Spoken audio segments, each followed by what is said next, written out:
তো সকাল সকাল তো আমি এনার কাছ থেকেই গাছ কিনে, আগে সমস্ত গাছ এনার কাছ থেকেই কিনেছি।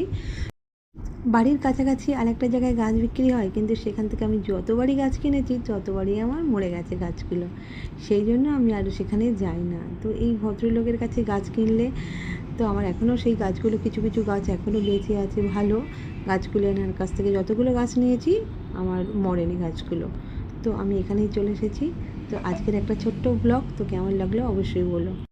দেখো এই গাছগুলো আমি আজকে কিনে নিয়ে এসেছি, আর একটু এখন জলের ঝাপটা দিয়ে রেখেছি। তো সন্ধেবেলায় গাছগুলো আমি বসাবো, কারণ প্রচণ্ড রোদ্দুর।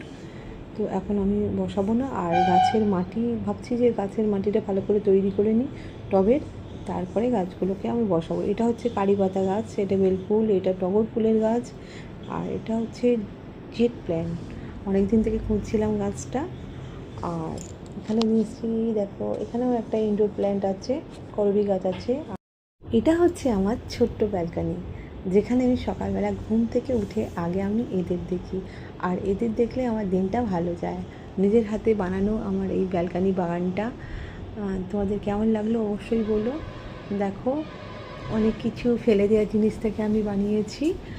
আর এই দেখো এই গাছে দেখো কত সুন্দর জবা ফুল হয়েছে।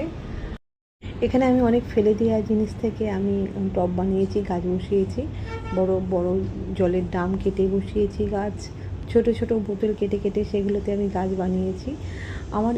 আমার অনেক ভালো লাগে ফেলে দেওয়া জিনিস থেকে কিছু বানাতে। আর এই দেখো দেখতেই পেলে তোমরা, এগুলো হচ্ছে বোতল কেটে বানিয়েছি।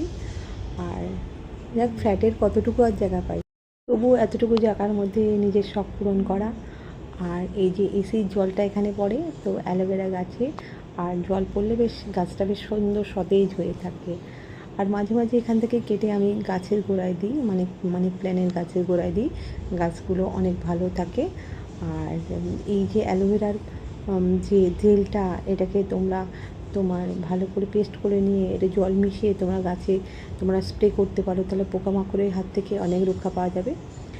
আর এই যে মানি প্ল্যান্ট আমার ভীষণ প্রিয়, অনেক আমি মানি প্ল্যান্ট বসিয়েছি। তো আমার ছোট্ট বাগান তোমাদের কেমন লাগলো অতি অবশ্যই কিন্তু বলো।